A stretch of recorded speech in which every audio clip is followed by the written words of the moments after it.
हमें पता चल चुका है कि centre of mass of a body is the point where the body can be single supported in a uniform gravitational field. Centre of mass, centre of gravity दोनों बराबर होते हैं। जहां पर एक सिंगल सपोर्ट देके किसी बॉडी को रख सकते हैं वहां पर उसका सेंटर ऑफ ग्रेविटी है, और ये अगर यूनिफॉर्म ग्रेविटेशनल फील्ड में वहीं पर सेंटर ऑफ मास है।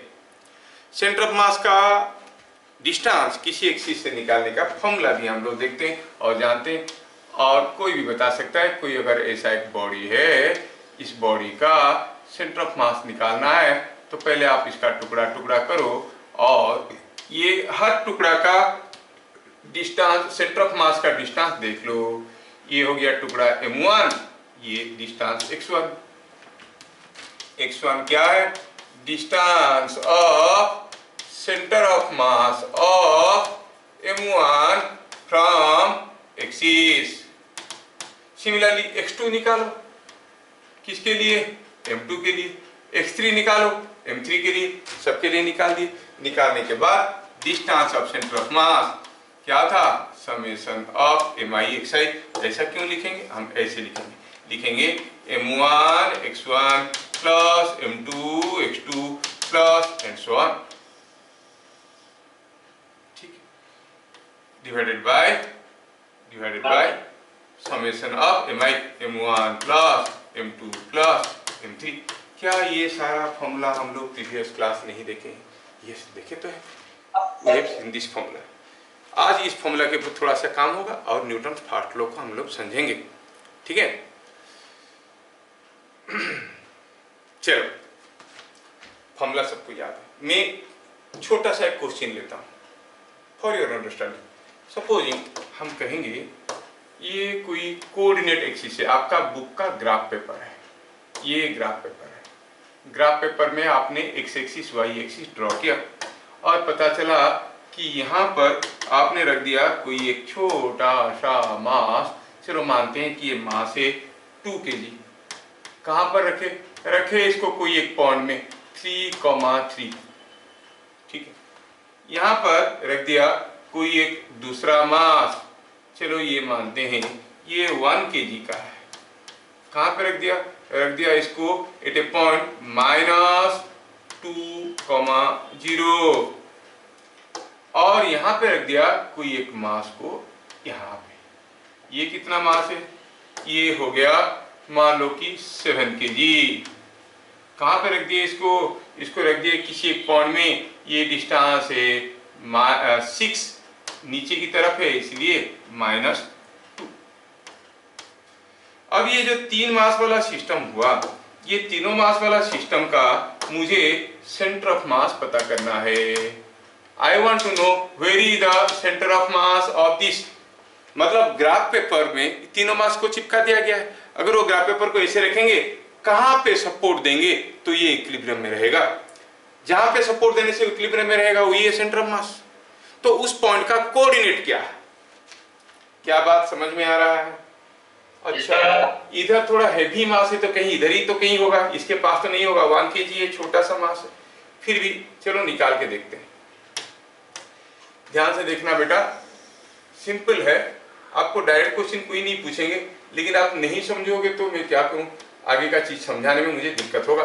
फिर न्यूटन्स लॉ को जैसे समझते थे वैसे ही समझेंगे। कैसे?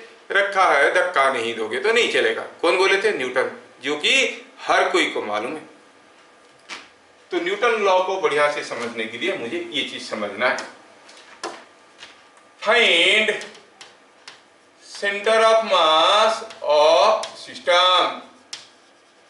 मतलब सेंटर ऑफ मास कहीं एक पॉइंट में होगा, किसी एक पॉइंट में होगा, कहाँ होगा मालूम नहीं है। जहां भी होगा उसका एक एक्स कोऑर्डिनेट होगा, एक वाई कोऑर्डिनेट होगा।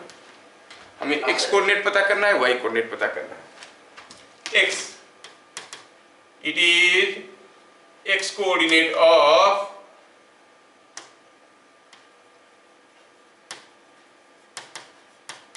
Centre of mass.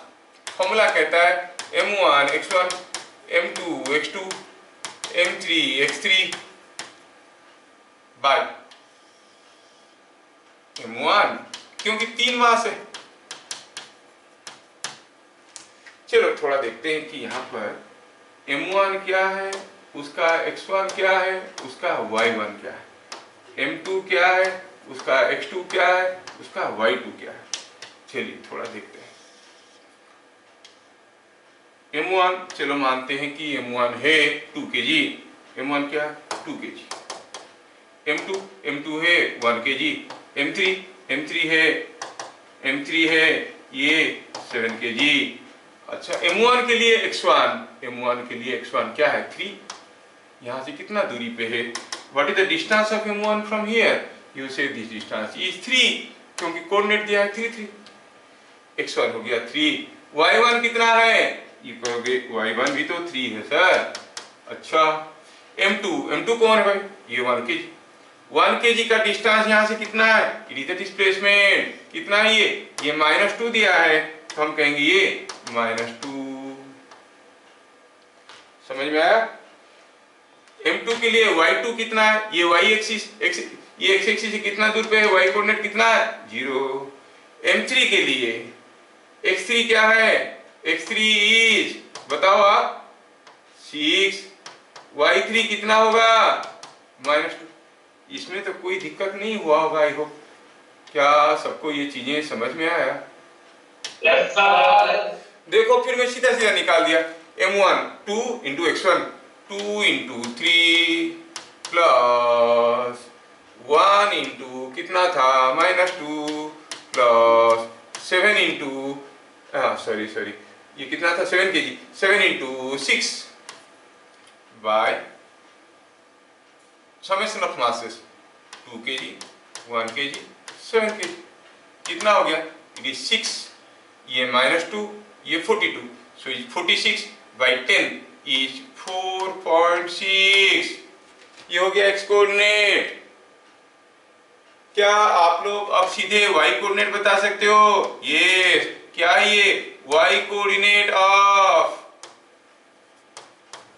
Centre of मास।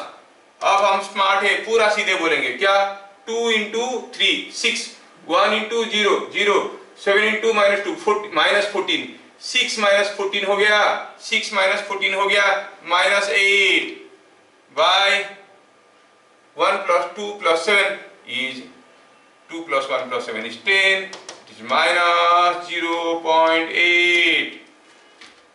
मैं सीधा लिख दिया, क्या आपको समझने में कोई दिक्कत हुआ? हमें क्या लिखना चाहिए था formula, m1 y1 plus m2 y2 plus m3 y3 by m1 plus m2 plus m3, है कि नहीं? हाँ, समझने पे ध्यान दो बेटा, स्कूल वाले नहीं पूछते हैं ऐसा क्वेश्चन, कुछ लोग उतारने में लगे हैं, वो पूछेंगे तो बता नहीं पाएंगे, खराब लगेगा मुझे, फिर से सर गाली करेंगे। तो कोऑर्डिनेट क्या हो गया, x कोऑर्डिनेट हो गया 4.6, y कोऑर्डिनेट हो गया -0.8, मतलब आपका सेंटर ऑफ मास कुछ यहाँ पे है, हियर इज, मतलब y कोऑर्डिनेट नेगेटिव है, x कोऑर्डिनेट पॉजिटिव है, तो ये हो गया सेंटर ऑफ मास। क्या है कोऑर्डिनेट, हम कहेंगे इसको थोड़ा ले आते हैं, इसका सेंटर ऑफ मास कहाँ है, ये यहाँ कहीं है, मैं इसको भगाता हूँ, तो आप कहोगे centre of mass is somewhere here, ये हो गया सेंटर ऑफ मास। क्या है कोऑर्डिनेट 4.6, -0.8। क्या बात समझ में आया? ये हो गया आपका सेंटर ऑफ मास का कोऑर्डिनेट। ऐसा कोई भी बॉडी क्या कर सकते हैं? हाँ सर, ऐसे दिया रहेगा तो और बार बार प्रैक्टिस करने का क्या जरूरत है, ऐसे 2 ठो दिया तो हम कर सकते हैं। दूसरा हुआ, सपोज मैं आपको पूछता हूँ फाइंड, यहाँ पर 2 ठो बार दिया गया है, सपोज पूछा है कि ये कोई एक डंडा है, थोड़ा ध्यान से देखो, थोड़ा सा एक्स्ट्रा पढ़ा रहा हूँ क्योंकि आप लोगों का इंटीग्रेटेड कोर्स है, तो थोड़ा मुझे एक्स्ट्रा बताना जरूरी है। एक डंडा है, ये डंडे को मैं क्या करता हूँ, ऐसा लेता हूँ, मतलब 2 बराबर डंडे की बात चल रहा है, देयर आर 2 सिमिलर डंडास एंड दिस 2 सिमिलर डंडास आर कनेक्टेड लाइक दिस, तो क्या बन गया, टी बन गया। Now it is a T. मान लो कि हर एक डंडा का मास m है, लेंथ l है, ये मास m है, लेंथ l है। क्या बात समझ में आया? आप बताओ, अगर ये डंडे को मैं इक्विलिब्रियम में रखना चाहता हूं, कैसे, बाय गिविंग ए सपोर्ट, इसको एक सपोर्ट देके इक्विलिब्रियम में रखना चाहता हूं, क्या मिड पॉइंट में l/2 में रखेगा तो रहेगा? किधर रखना पड़ेगा, टुवर्ड्स राइट और टुवर्ड्स लेफ्ट? राइट में रखना पड़ेगा। देखो तुम लोग कितना समझदार हो, ध्यान से देखो। जेई का क्वेश्चन है, ये टुवर्ड्स राइट रखना पड़ेगा, यहाँ पर रखना पड़ेगा। अच्छा, यहाँ पर रखना पड़ेगा, तो बताओ कितने दूर पे रखना पड़ेगा?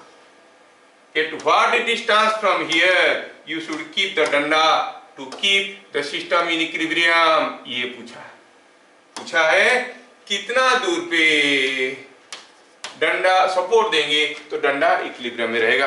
क्या क्वेश्चन समझ में आया पहले बताओ? तो लिखा है क्वेश्चन में, क्या लिखा है? Find x for equilibrium. हमें मालूम है कि कहां पर सपोर्ट देने से इक्विलिब्रियम में आएगा, जहां पर सेंटर ऑफ ग्रेविटी है। कहां पर सेंटर ऑफ ग्रेविटी? जहां पर सेंटर ऑफ मास है। मतलब इसका सेंटर ऑफ मास कहां है पूछ रहा है।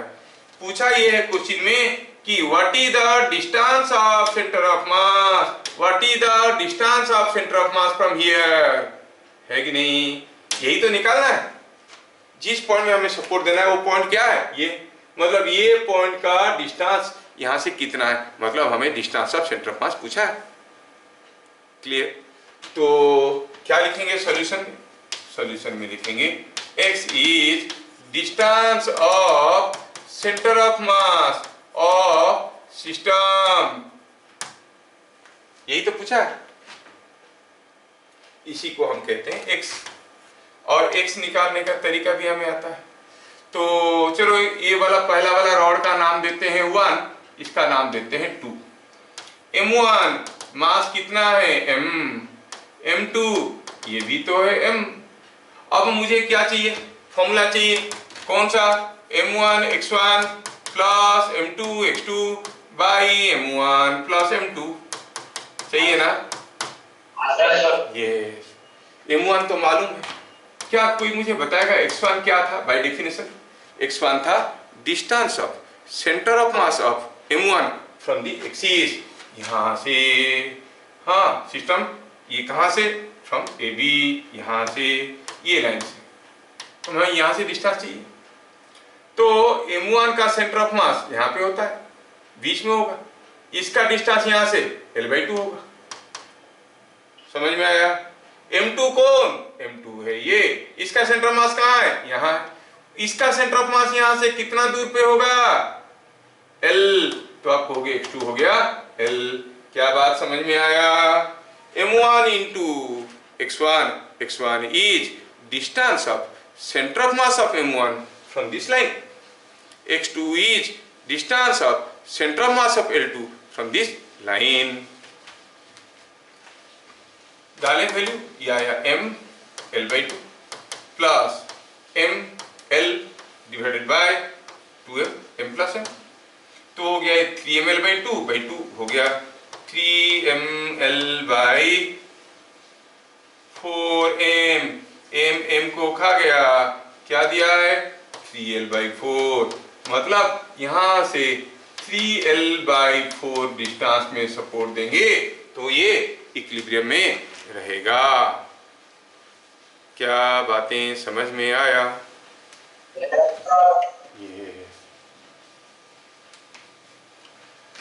एक छोटा सा क्वेश्चन करते हैं, आप मेरे साथ साथ करोगे, फिर हम लोग आगे बढ़ जाएंगे।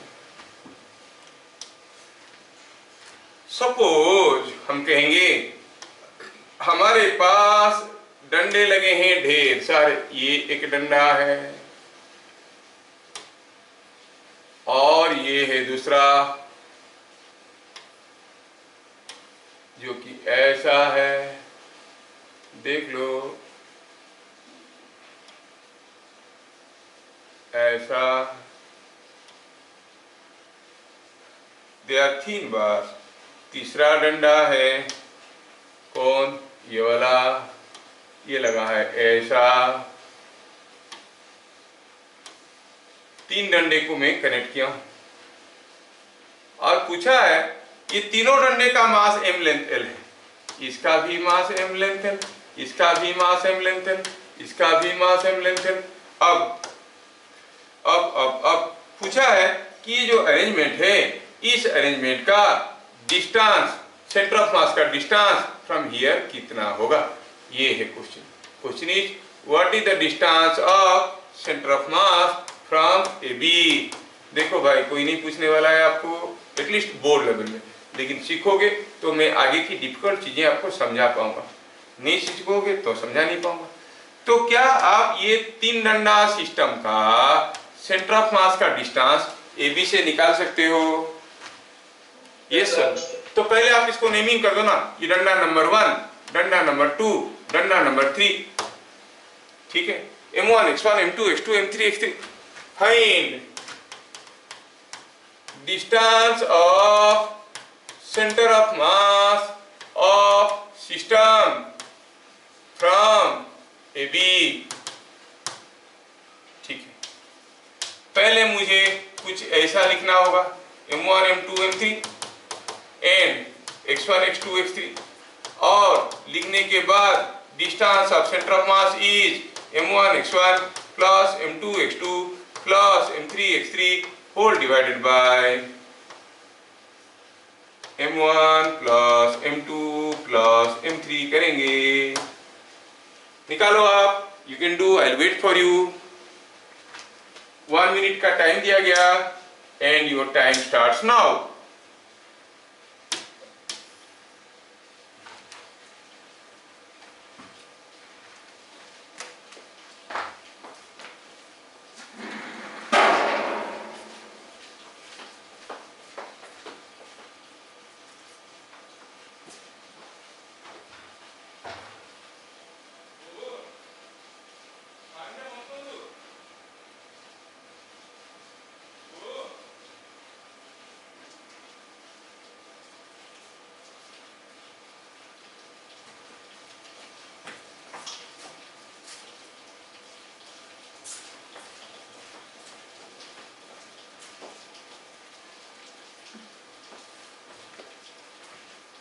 और इसी के साथ साथ आपका 1 मिनट खत्म होने वाला है। Let's see what are the answer coming. 59, 60। अरे जाओ नाउ। M1, M2, M3 तीनों मास है, तो ये तीनों M है। अब मुश्किल फंसता है किसमें बताओ, निकालने में X1, X2, X3, लेकिन वो सबके लिए, तुम्हारे लिए नहीं। X1, पहले X1 का डेफिनेशन बताओ। X1 क्या था? It was displacement of centre of mass of M1 from the axis. M1 का सेंटर ऑफ मास कहाँ है? यहाँ। अच्छा, इसका डिस्टेंस यहाँ से कितना है? L/2। सही हुआ है। X2 कितना हुआ? X2 का सेंटर मास कहाँ है? यहाँ। इसका डिस्टेंस यहाँ से कितना है? L। X3 का सेंटर मास यहाँ पर इट इज L/2 हुआ। अब और क्या रखा है? सिंपल है, वैल्यू डालो, m into L/2, m into L/2, m into L, तो हो गया 2ml/3m is 2l/3। कितना जल्दी डिस्टेंस हो गया 2l/3। Is it understood? Yes, sir. Yes, centre of मास समझ में आ गया, ठीक है। अच्छा, अगला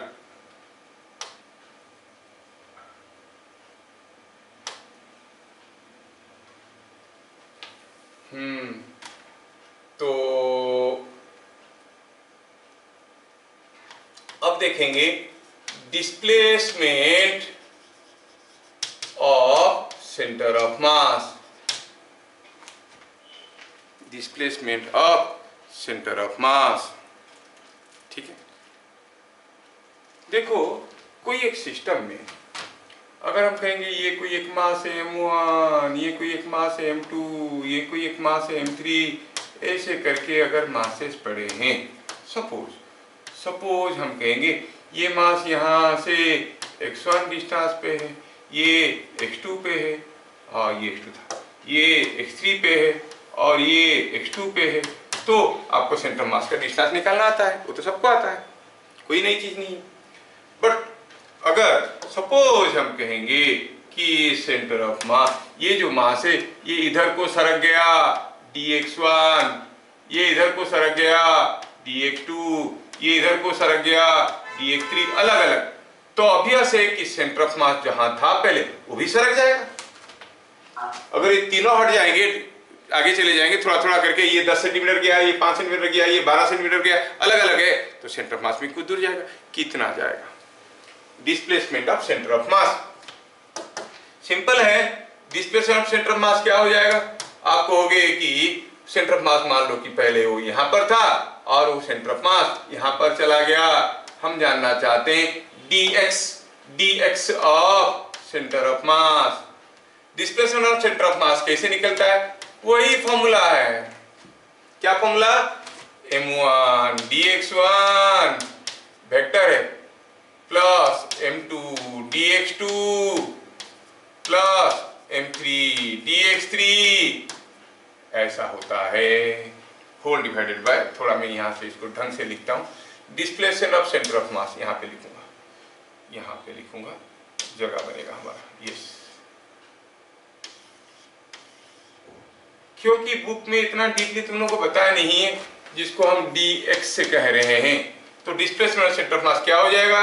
ये फॉर्मूला जो आप जानते थे, it is m1 dx1 plus m2 dx2 plus m1 plus m2 plus m3, it is m1 dx1 plus m2 dx2 plus m3 dx3 divided by m1 plus m2 plus m3। Similar formula, तो कोई difference तो है नहीं, याद रखने में आपको कोई दिक्कत नहीं होगा, बट ध्यान रखना है कि चीजें वेक्टर है। ठीक है, ठीक है। जैसे अगर मैं कहूं ये हो गया फॉर्मूला आपका, आप कहोगे कैसे हुआ? तो ठीक है, आप एक काम करो, पहले सेंटर ऑफ मास कहां था निकालो, m1 x1 plus m2 x2 plus m3 x3 by m1 plus m2 plus m3। बाद में सेंटर ऑफ मास कहां हुआ? बाद में ये हो गया कितना दूर पे, x1 प्लस dx, ये हो गया x2 प्लस dx2, ये हो गया x3 प्लस dx3। फिर नया सेंटर ऑफ मास का पोजीशन निकालो, दोनों सेंटर ऑफ मास का पोजीशन, एक सेंटर ऑफ मास मान लो था पहले कुछ L1 डिस्टेंस में, अब L2 डिस्टेंस में, तो कितना गया? L2 minus L1। करोगे तो आपको ये मिलेगा। समझ में आया? Proof is not required. भरोसा रखो कि मैं जो बोल रहा हूँ सच बोल रहा हूँ, और कहोगे तो गीता पे हाथ रख के बोल दूंगा कि जो बोल रहा हूँ सच बोल रहा हूँ, सच की सिवा कुछ नहीं बोल रहा हूँ। समझ में आया? चलिए आगे देखिए, आप इसको यूज कर पाते हो क्या? मासेस क्वेश्चन है, देखो ये कुछ भी चीज दूसरा की ट्यूशन में नहीं बताएंगे, they will not tell you a single thing, लेकिन ये सारे के ऊपर क्वेश्चंस आते हैं। स्कूल वालों को तो मैं अकाउंट में नहीं लेता हूँ, अब जो भी एंट्रेंस के लिए जाओगे इसमें क्वेश्चन आएगा। Masses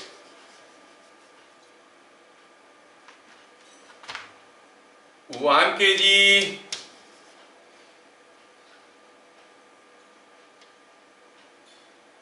comma 2 kg and 6 kg,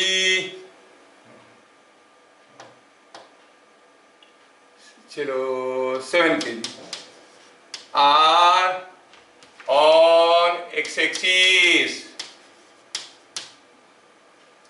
तीनों मास x-axis पे रखे हुए थे। 1 kg and 7 kg were displaced to right by 2 centimeter, 12 centimeter and 2 centimeter respectively.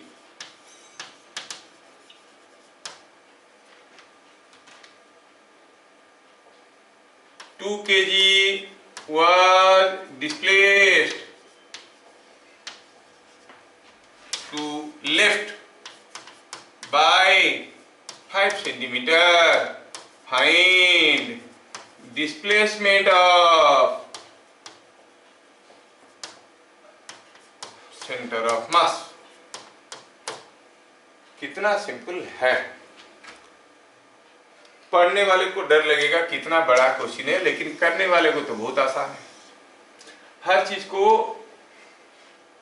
Use करने का अपना तरीका होता है and it is different for different things. बनाना खाने के लिए जो तरीका हम आजमाते हैं, ढक्कन निकालो खा जाओ, गन्ना खाने के लिए वो तरीका नहीं होता है, उसका कुछ दूसरा तरीका होता है। जिनको मालूम है गन्ना खाना हो आराम से खा जाएंगे, जिनको मालूम है वो तो अपना मुंह फाड़ बैठेंगे, कैसे खाता है कि नहीं। चलो क्या दिया है यहाँ पर है हमारा कोई एक्स एक्सिस, एक्स एक्सिस पे क्या रखा है, एक्स एक्सिस पे रखा है मासेस, कौन कौन, 1 kg, 2 kg, 7 kg। ये है 1 kg, ये 2 kg और ये 7 kg। कहाँ रखा है वो तो नहीं बताया, कहाँ रखा है मालूम नहीं, कहीं ना कहीं रखा है। क्या 1 के बाद 2, 2 के बाद 7, वो भी मालूम नहीं, हो सकता है 1 के बाद 7 उसके बाद 2, ऐसा भी हो सकता है, कैसे भी रखा है। दिया है कि 1 kg and 7 kg were displaced to right by 12 cm and 2 cm respectively। 1 kg को राइट को डिस्प्लेस कर दिया गया, कितना दूर, 12 सेंटीमीटर, ये गया 12 सेंटीमीटर, इधर को दिखा दिए 12 सेंटीमीटर गया। 2 kg 7 kg कितना गया, 2 सेंटीमीटर, ये गया 12 सेंटीमीटर, ये गया 2 सेंटीमीटर। 2 kg को किधर को डिस्प्लेस किए, इधर को, लेफ्ट को, कितना, 5 सेंटीमीटर। अच्छा ये बात है, तो ठीक है, तो चलो निकालते हैं कि what is the change in position of centre of mass, displacement of centre of mass.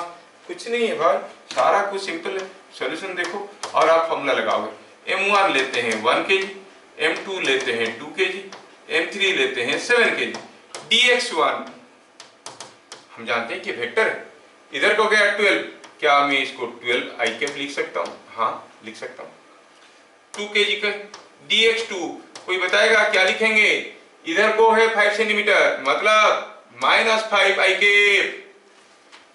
क्या बात समझ में आ रहा है, डिस्प्लेसमेंट वेक्टर्स। क्या कोई मुझे dx3 बताएगा मेरे भाई, कितना होगा, उधर को 2 सेंटीमीटर +2 आई कैप। क्या इसके बाद हम डिस्प्लेसमेंट ऑफ सेंटर ऑफ मास नहीं निकाल सकते, निकालो फटाफट और बताओ कितना आ रहा है, फॉर्मूला बताओ और मुझे आंसर चाहिए। dx displacement of centre of मास, तो हो गया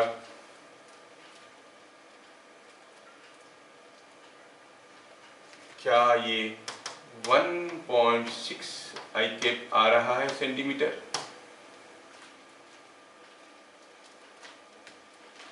मतलब centre of mass will displace towards right by 1.6 centimetre.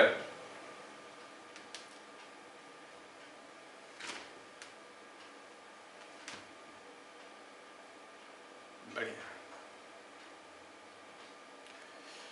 ये सारा मुझे करना पड़ा बताने के लिए आपको, इसलिए, सिर्फ इसलिए कि हमारा जो बुनियादी क्वेश्चन था न्यूटन्स फर्स्ट लॉ के साथ, वो कैसे हुआ समझने के लिए, वो कैसे हुआ समझने के लिए। तो अगले आधे घंटे में आपको वो चीज समझ में आएगा। जब तक एक्सटर्नल अनबैलेंस्ड फोर्स नहीं देंगे, कोई बॉडी रेस्ट में था तो रेस्ट में रहेगा, चल रहा था तो कांस्टेंट वेलोसिटी में चलेगा। लेकिन हम देखें कोई डंडे के ऊपर दो इक्वल एंड अपोजिट फोर्स दे दो, ये डंडे को इधर को दे देते हैं 10 न्यूटन, इधर को देते हैं 10 न्यूटन, तो ये घूमने लगता है, बैलेंस्ड फोर्स है। कोई बम को थोड़ा सा आग लगा दिए, बम उड़ गया, कोई एक्सटर्नल फोर्स दिए ही नहीं। पंखा को स्विच ऑन किए, पंखा चलने लगा, कोई एक्सटर्नल फोर्स नहीं दिए, we supplied some electrical energy. तो फिर न्यूटन्स लॉ कैसे जस्टिफाई हुआ, ये हमें समझना था। ठीक है, ये चीज को हम देखेंगे अभी आगे। अगला चीज ये है, क्या ये सबको समझ में आया? यस, आगे।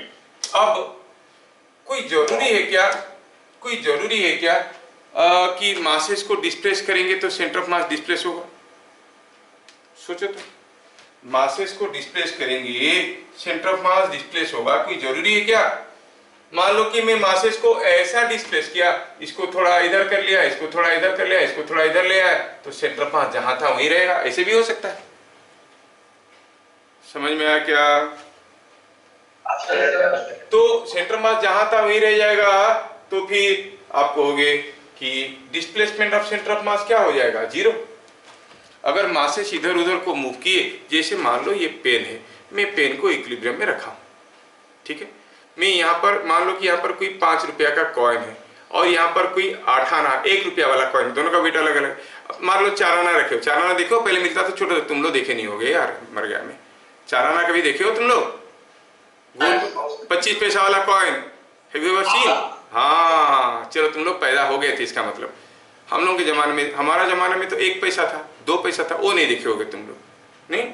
चलो, एक 4 आना, एक 25 पैसा वाला कॉइन छोटा सा होता है, 5 रुपये वाला कॉइन है, मान लो 10 रुपये वाला कॉइन और एक 1 रुपया वाला कॉइन।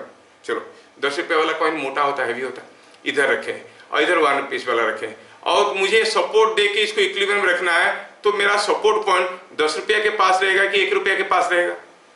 हाँ, जहां पर ज्यादा पैसा वहां पर सबका मन रहता है, अरे नहीं, जहां पर ज्यादा वेट वहां पर सेंटर ऑफ ग्रेविटी रहता है। अच्छा ठीक है, तो हम इधर को रखें। अब मान लो कि यहाँ पर 10 रुपया का कॉइन है, 1 रुपया का कॉइन है, सब कुछ खुश है, शांत है, इक्विलिब्रियम में है, मैं भी खुश, दोनों पैसे मेरे पास है। अगर 10 रुपया वाला कॉइन को थोड़ा मैं इधर को सरका देता हूं, तो सेंटर ऑफ मास अब यहां रहेगा कि राइट में चले जाएगा कि लेफ्ट में चले जाएगा? राइट में चले जाएगा, क्योंकि इधर आ रहा है, तो सेंटर मास तो हरदम इन दोनों के बीच में रहेगा, तो सेंटर मास इधर आ जाएगा, मतलब ये गिर जाएगा। तो इसको मुझे इक्विलिब्रियम में रखना है।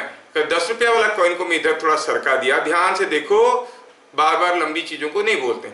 ये 10 रुपया वाला कॉइन को थोड़ा इधर को सरका दिया, तो मुझे सेंटर ऑफ मास को थोड़ा, हम जानते हैं कि सेंटर मास इधर को शिफ्ट कर जाएगा, तो इक्विलिब्रियम में रखने के लिए मेरा पॉइंट ऑफ सपोर्ट को मुझे थोड़ा इधर लाना पड़ेगा, है कि नहीं? यस। लेकिन मैं आलसी आदमी हूं, मैं पॉइंट ऑफ सपोर्ट को हटाना नहीं चाहता हूं। मैं क्या कहता हूं कि जहां पर रखा था वहीं पर रखूंगा। 10 रुपया का कॉइन इधर आने के बावजूद मुझे यहां पर ही इक्विलिब्रियम चाहिए, तो मुझे 1 रुपीस वाला कॉइन को क्या करना पड़ेगा, थोड़ा इधर लाना पड़ेगा, है कि नहीं? इसको अगर इधर लाया तो इसको थोड़ा इधर ले आऊंगा, तो 10 रुपया वाला कॉइन को थोड़ा इधर ले आऊंगा, 1 रुपीस वाला कॉइन को थोड़ा इधर ले आऊंगा, तो जहां पे था वहीं पे ये इक्विलिब्रियम में रह जाएगा। मतलब जब ये दोनों मास मूव किए, सेंटर ऑफ मास मूव नहीं किया, तो सेंटर मास मूव करेगा, कोई जरूरी नहीं है। इन दैट केस आप क्या कहोगे, displacement of centre of mass is 0। समझ में आया? चलो, याद रखना है, it is very very important, if bye displacing individual masses the center of mass does not change, then dx क्या है, 0 है। dx 0 है तो आप कहोगे summation of mi dxi by summation of mi क्या है, 0 है। अब यहाँ 0 है तो इधर से कुछ भी निकाल के उधर फेंको, सब हो जाएगा 0। 0 के ऊपर कुछ भी डालो, बन जाता है 0। समेशन ऑफ mi dxi 0 है। मतलब m1 dx1, m2 dx2, m3 dx3, सब निकालेंगे, जोड़ देंगे तो क्या बनेगा, 0। समझ में आया? अगर मैं प्रीवियस क्वेश्चन में वापस जाता हूं और मैं पूछता हूं कि बताओ, ये सब सिस्टम ऐसे ही था, 1 kg और 7 kg were displaced to right by 12 cm and 2 cm and 2 cm respectively. 2 kg was displaced to left by 5 cm दिया हुआ था। पूछा होता, बताओ 2 kg को कितना डिस्प्लेस करेंगे, सेंटर ऑफ मास जहां था वहीं रहेगा। मतलब हमें dx का वैल्यू क्या लाना चाहिए था, 0 लाना चाहिए था। समझ में आया? हमें सेंटर मास का वैल्यू 0 लाना पड़ेगा, ठीक है। तो सेंटर ऑफ मास जहां था वही रहेगा, सेंटर मास का पोजीशन नहीं बदलेगा। कब? जब ये चीजें 0 है। समझ में आया? ठीक। दूसरा बहुत इंपॉर्टेंट जो मैं आपके लिए यूज करने वाला हूं, for a system of two masses. थोड़ा ध्यान से देखना, हम लोग न्यूटन फर्स्ट लॉ पे पांव रखने जा रहे हैं। पहला, for a system of two particles और टू मासेस,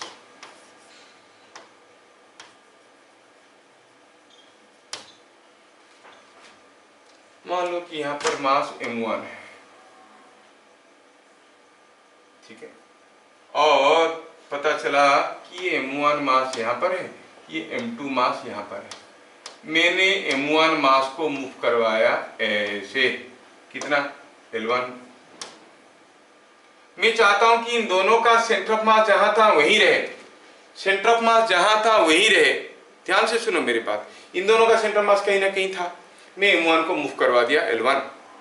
m1 को अगर L1 मूव कर दिया और मैं चाहता हूं कि सेंटर ऑफ मास जहां था वहीं रहे, तो मुझे m2 को मूव करवाना पड़ेगा कि नहीं मूव करवाना पड़ेगा? करवाना पड़ेगा पक्का, नहीं तो सेंटर मास कैसे रहेगा? क्योंकि आपको सोचना ही ना, सोचने का तरीका क्या है। एक डंडा है, डंडे के ऊपर दो मास रखे हुए हैं और ये दोनों मास डंडे के साथ इक्विलिब्रियम में है, और मैं m1 को इधर को मूव करवा दिया तो फिर सेंटर मास शिफ्ट हो जाता है। सेंटर मास को मूव नहीं करवाना है तो मुझे ये m1 दोनों m1 हो गए, ये हो गया m2। m2 को किधर मूव करवाना पड़ेगा भाई? टुवर्ड्स राइट और टुवर्ड्स लेफ्ट? Towards left. इतना दूर समझ में आया क्या सबको? इसको थोड़ा इधर ले आएंगे तो जहां था वही रहेगा सेंटर ऑफ मास, ये समझ में आया। इसका मतलब हमें इधर लाना है इसको L2, हमें इसको अगर L1 लेना है तो इसको लाना है L2। मैं कुछ रिलेशन रखना चाहता हूं for system of two masses as shown. Centre of mass will not change if this thing is equal to 0। नहीं तो हम कहेंगे m1 is equal to m1 dx1 plus m2 dx2, they are all vectors, is equal to 0, क्योंकि दो था, है ना? क्या आप मुझे इस केस में बता सकते हो? m1 तो m1 है, dx1 कितना है? ये इधर को गया है L1 I कैप। dx2 कितना है? What is dx2? वो तो इधर उल्टा आया है, माइनस, हाँ माइनस की प्लस, माइनस L2। dx2 कितना है? आप कहोगे dx2 इज इक्वल टू, ये dx1 था, ये dx2 है, माइनस L2 I कैप। क्या चीजें सजम समझ में आ रहा है? अब वैल्यू डालो। सो अब m1 dx1 m2 dx2 की जगह वैल्यू डालेंगे, ये सबको ले चुके हैं हम लोग, यहाँ से उठा के ले लेते हैं, दूसरे पेज में वैल्यू डालेंगे, copy, go to the next page and see how it is done. हाँ, अगर ये बात है भैया तो हम कहेंगे कितना आ गया देखो, तो it is coming out to B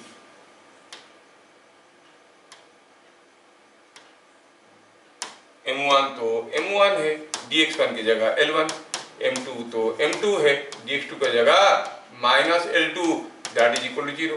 मतलब m1 L1 is equal to m2 L2। ये बात समझ में आना जरूरी है। क्या बात समझ में आया? सेंटर ऑफ मास नहीं बदलेगा। कब? जब m1 L1 is equal to m2 L2।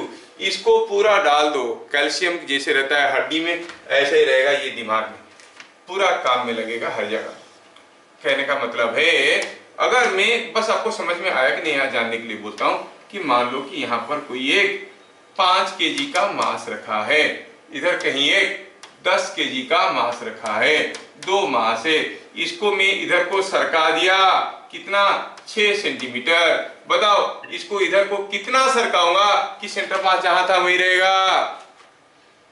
m1 L1 is equal to m2 L2, है कि नहीं? ये गया इधर 6 सेंटीमीटर, तो इसको इधर कितना लाना पड़ेगा? 3 सेंटीमीटर। ये समझ में आ गया, आपका काम बन गया। यहां पर सेंटर मास की फंडा को बंद करेंगे, न्यूटन फास्ट लॉ स्टार्ट करेंगे। क्या ये समझ में आया? M1 L1, M1 गया L1 तो M2 आया L2, तो डिस्प्लेसमेंट ऑफ सेंटर ऑफ मास हो गया 0। सेंटर ऑफ मास जहां था वही रहेगा। क्या बात, ये फॉर्मूला समझ में आया? देख लो, यही चीज मैं बताना चाहता था। स्कूल में नहीं पढ़ाएंगे, नहीं बताएंगे, नहीं पूछेंगे। तो नहीं पूछेंगे तो बच्चे सोचते हैं तो क्यों पढ़ेंगे? स्कूल वाले तुम्हारे करियर बनाएंगे क्या? है कोई नहीं बताएगा। ठीक। और वैसे भी फर्स्ट ईयर में स्कूल टीचर्स ही सेट करते हैं अपने क्वेश्चंस, मर्जी उनका है, अपना कर देंगे। जो पढ़ाएंगे वही डालेंगे, जो छोड़ देंगे उसको नहीं डालेंगे। और आपको पता भी नहीं चलेगा कि आप क्या मिस कर गए। जो अच्छे बच्चे होते हैं वो काफी ज्यादा समय में वो उनका जो नुकसान होता है वो इसलिए होता है कि उनको मालूम नहीं होता है क्या कि उनको मालूम नहीं है। तो फिर सीखेंगे कैसे? If you do not know that you do not know, can you learn? No. तो आपको कोई माहौल नहीं मिलता है ये एक्सपोज करने के लिए कि आपको मालूम नहीं है। आप सोचते हो मुझे मालूम है। किसी को भी पूछो एंटायर स्कूल कॉलेज में न्यूटन थर्ड लॉ आता है, बोले हाँ आता है। पूछो तो फंसा। फास्ट लॉ आता है, हाँ आता है। पूछो तो फंसा, है ना? सब बोलेंगे A to Z। और उनको मालूम नहीं है कि उनको मालूम नहीं है। जब तुमको मालूम नहीं है कि तुमको मालूम नहीं है तो कैसे सीखो?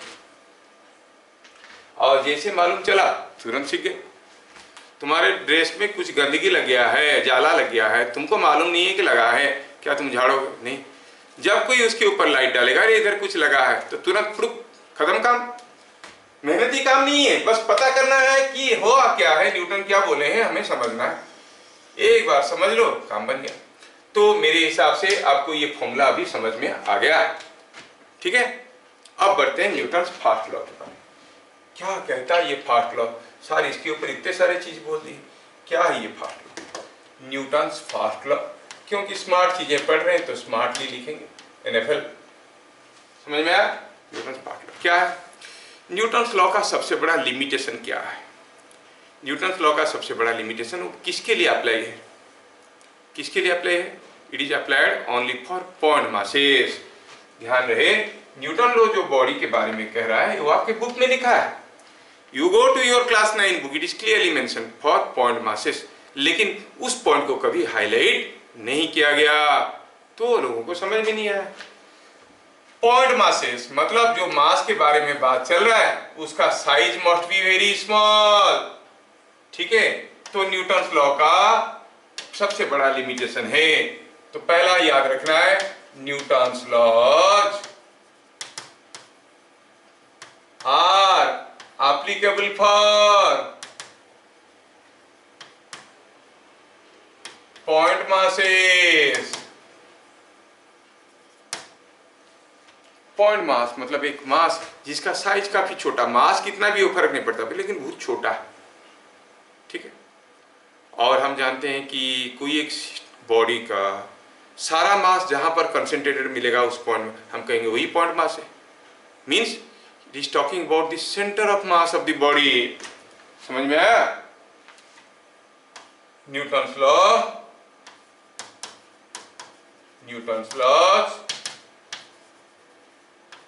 are about the center of mass। मतलब जो लॉ कहा गया है किसके लिए? सेंटर ऑफ मास के चलते। अच्छा ऐसा है क्या? हाँ ऐसा है। सोचो, सारे पुराना एग्जाम्पल को देखते हैं।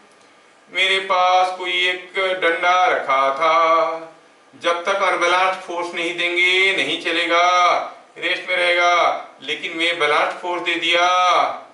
आप बोलोगे कि हाँ सर बैलेंस्ड एक्सटर्नल फोर्स है, नेट फोर्स 0 है, फिर भी डंडा चला क्यों? न्यूटन ऐसे गलत क्यों बोले? न्यूटन बोले भाई हम तो क्लियर है, हम तो बोले हैं मेरा लॉ पॉइंट मासेस के लिए है। मतलब आपको देखना किसको था? डंडे को नहीं, उसका सेंटर ऑफ मास को। जब ये डंडा घूमने लगा क्या सेंटर ऑफ मास चला? नहीं चला। यस।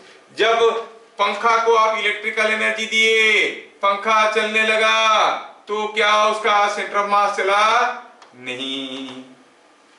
बम को आपने थोड़ा सा आग लगाया तो बम उड़ गया और आप देखोगे टुकड़े ऐसे इधर उधर गिरेंगे कि वो सारा जो बिखरे हुए टुकड़े हैं उनका सेंटर ऑफ मास आपको वहीं पे मिलेगा जहां पर बम रखा हुआ था। That is the miracle of the thing. ऐसा टुकड़ा गिरेगा इधर उधर, सारे टुकड़े का सेंटर ऑफ मास निकालो तो मिलेगा वहीं पे जहां पर बम रखा हुआ था। क्या बात समझ में आया? हाँ ठीक है, थोड़ा समझ में आया तो थोड़ा तुम्हारा दिमागी चेक करता हूं कितना समझ में आया। ठीक है, मान लो कि यहां पर कोई एक बेंच रखा हुआ है, ये बेंच है, ठीक है, ये बेंच है। ये बेंच में मान लो कि मैं अगर यहां पर लगाता हूं 10 न्यूटन, आप यहां पर लगाओगे 10 न्यूटन, तो बेंच तो घूमेगा। कैसे घूमेगा? ऐसे ऐसे घूमेगा और सेंटर ऑफ मास नहीं चलेगा। समझ में आ गया? अब मान लो आपका दोस्त यहां पर लाके कुछ बुक्स रख दिया, यहां पर कुछ हेवी बुक्स रख दिया गया, वजनदार बुक्स रख दिए गए, क्या अब भी वो इसी पॉइंट में घूमेगा? नहीं, अब ये पॉइंट कहां आ जाएगा? नीचे की तरफ, क्योंकि यहां पर मास रख दिया गया। It will be close to the heavier mass. अब आप घुमाओगे तो कैसे घूमेगा? ये भी पुश करेगा, ये भी पुश करेगा, अब भी ये ऐसे ही घूमेगा, लेकिन अब ये पॉइंट नहीं मूव करेगा। मतलब ये वाला आदमी बड़ा सर्किल में मूव करेगा और ये वाला आदमी छोटा सर्किल में मूव करेगा। ये ऐसे मूव करेगा और ये आदमी ऐसे मूव करेगा। Are you getting? देखियो ये लड़कियां ये खेल खेलते हैं, मैं देखा हूं। क्या करते हैं वो लड़कियां, वो रोजो होता है, रोजो क्वीन लोग होते हैं, वो क्या करते हैं वो लोग ऐसे एक दूसरे का हाथ पकड़ के घूमते हैं। देखे हो ना कभी? देखियो एक दूसरे का हाथ पकड़ लिया और घूम रहे हैं, गोल गोल गोल गोल गोल गोल घूम रहे हैं। अगर दोनों बराबर साइज के लड़कियां है, two girls of same size मतलब सेम मास, तो सेंटर मास बीच में रहेगा, दोनों गोल गोल घूमेंगे। मान लो उनमें से एक है खली की तरह मोटा बहुत और दूसरा दुबली पतली। अब जब ऐसे घूमेंगे आप नोटिस करोगे जो मोटी वाली जो लड़की है वो अपनी जगह पे ऐसे ऐसे घूम रहा है और दूसरी उसके चारों तरफ गोल गोल घूम रहा है। क्यों? क्योंकि वो पूरे सिस्टम के ऊपर बाहर से कोई फोर्स नहीं आ रहा है। Centre of mass will not move. मोटी वाली इतना मोटी है कि दोनों का सेंटर ऑफ मास के उसके अंदर घुस गया है कि नहीं, तो वो फिक्स रहेगा, rest of the things will move. पतली वाली सेंटर मास की चारों तरफ घूमेगा क्योंकि बाहर से कोई एक्सटर्नल फोर्स आया नहीं। To make you more assured, more satisfied, I'll give you one more example. सोचो कि यहां पर कोई एक आदमी है, मैं छोटा सा एग्जांपल देखो, यहां पर कोई एक व्हील चेयर पड़ा है, थोड़ा ध्यान से देखो, आखिरी क्वेश्चन है आज की। यहां पर दूसरा व्हील चेयर है। अब हुआ क्या है कि यहां पर बैठे हैं कोई मोटे भाई साहब, यहां पर बैठे हैं कोई छोटे से पहलवान के, कौन है? हाँ चलो, ये एक पहलवान, ये मोटा आदमी है। मान लो कि ये आदमी का वेट ज्यादा दे देते हैं, 60 किलो, 80 किलो, 100, चलो ठीक, तुम्हारा जाना पहचाना होगा 100 kg, और इसको देते हैं 40 kg। अब हुआ क्या, ये दोनों आदमी कहाँ बैठे हैं? They are sitting on a smooth floor। मजे तो लो लेकिन चीजों को समझो, मजे तो लो लेकिन चीजों को समझो। स्कूल वाले नहीं पूछेंगे ना, अगर स्कूल वालों से देखोगे तो फंस जाओगे। ये स्कूल वालों को नहीं चाहिए, हम लोगों को चाहिए। ये हो गया, ये दोनों आदमी अपनी अपनी चेयर पे बैठे हुए हैं। हुआ यूं, ये स्मूथ है, कोई फ्रिक्शन नहीं है, स्मूथ है। अगर हम बात करेंगे ये दोनों अब एक दूसरे को पुल करने लगेंगे, ठीक है, ये दोनों एक दूसरे को पुल करेंगे। So let us think they are pulling by a rope, they are pulling this by a rope. रस्सी पकड़ के एक दूसरे को दोनों खींचने लगे। अब क्या होगा? What will observe? देखो, अब रस्सी में आप जानते हो टेंशन हर जगह बराबर होता है। मतलब हाँ। यहाँ पर जितना टेंशन होगा यहाँ पर उतनी ही टेंशन होगा,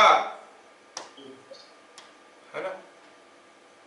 बोलने के लिए आसान लगता है लेकिन बाद में देखो कि यही दिक्कत करेगा, कंफ्यूजन। हाथी को और चूहा को टेल टू टेल बांध देंगे, कौन जोर से खींचेगा? अब बोलोगे हाथी जोर से खींचेगा, है कि नहीं? नहीं, दोनों बराबर खींचेंगे, वही तो मुश्किल चीज है। न्यूटन लॉ उतना आसान नहीं है जितना लगता है ना। हाथी और चूहा को टेल टेल बांध देंगे, इसका दुम बांध देंगे, कौन जोर से खींचेगा? हरे हेरे गिरे बोलेंगे क्या? हाथी जोर से खींचेगा, भाई चूहा का क्या होगा? लेकिन न्यूटन लॉ कहता है कि दोनों बराबर जोर खींचेंगे। सर कैसे? वही तो न्यूटन थर्ड लॉ है। ढंग से समझना है चीजों को, जब समय आएगा। For every action there is an equal and opposite reaction. हाँ, अब ये दोनों एक दूसरे को खींचे। अच्छा, चलो मैं ये पूरे को, ये जो पूरा दो आदमी रस्सी वसी सब लगा, पूरा को सिस्टम मान लेता हूँ। सिस्टम मान लूंगा तो बाहर से तो कोई एक्सटर्नल फोर्स नहीं हुआ। सर रस्सी खींच रहे, अरे ये इंटरनल बन गया ना। इंटरनल फोर्स एक्सटर्नल फोर्स आपको बढ़िया से समझ में आना चाहिए। आप किसको सिस्टम मान रहे हो? किसको सिस्टम मान रहे हो? अगर ये दोनों आदमी रस्सी को पूरा सिस्टम मान लेते हैं तो उनके बीच में जो फोर्स हुआ, इंटरनल फोर्स हुआ, मैं पहले भी बता चुका हूं। मान लो कि पड़ोस घर के साथ आपका इतना क्लोज रिलेशन है, you live like a single family, now you are a single family. आप पड़ोस की लड़की को अगर एक थप्पड़ आप मार दोगे कोई दिक्कत नहीं है। When you think others is another family, then in that case any interaction will give you, मान लो मार दिए तो क्या होगा? पुलिस आ जाएगा। एक minute,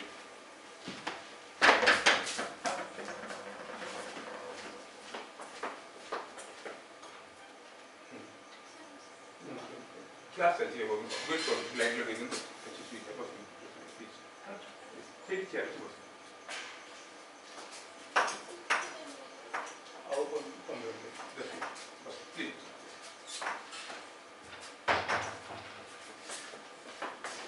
So what I wanted to say here is, ये अगर पड़ोस वाली लड़की को आप अपनी फैमिली में नहीं मानते हो और एक थप्पड़ मार दिए तो पुलिस आ जाएगा, तो it becomes an external force. मैं इनको पूरा सिस्टम मानता हूं तो इनके ऊपर कोई एक्सटर्नल फोर्स नहीं आ रहा है। समझ में आया? ठीक है, अब जब खींचेंगे तो ये भी तो मूव करेगा भैया, ये तो मूव करेगा कुछ एक्सीलरेशन में। क्या कोई बताएगा क्या एक्सीलरेशन? F/100। ये भी तो मूव करेगा, ये इधर को क्या एक्सीलरेशन में? F/40। अच्छा, ये चलने लगा, ये चलने लगा, t सेकेंड के बाद ये कुछ दूर जाएगा। कितना दूर जाएगा? कॉल इट L1 जाएगा। कितना? ut plus half at square. u तो 0 है, it is half F/100 into t square. L2 कितना है?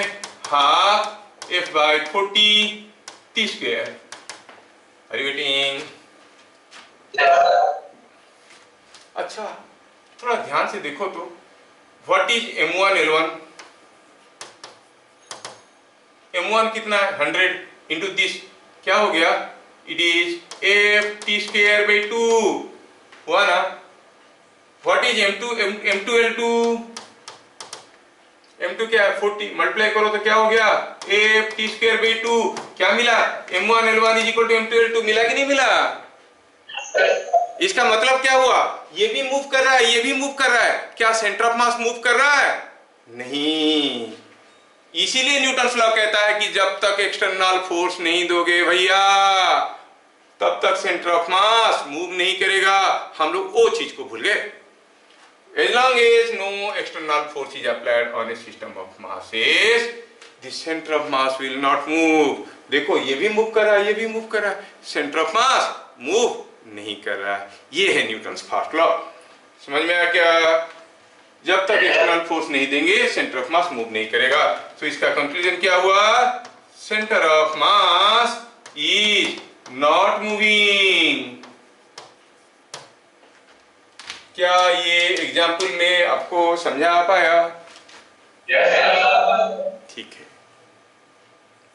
ठीक है, फिर मिलेंगे अगले क्लास। तब तक के लिए जय हिंद। जय हिंद सर।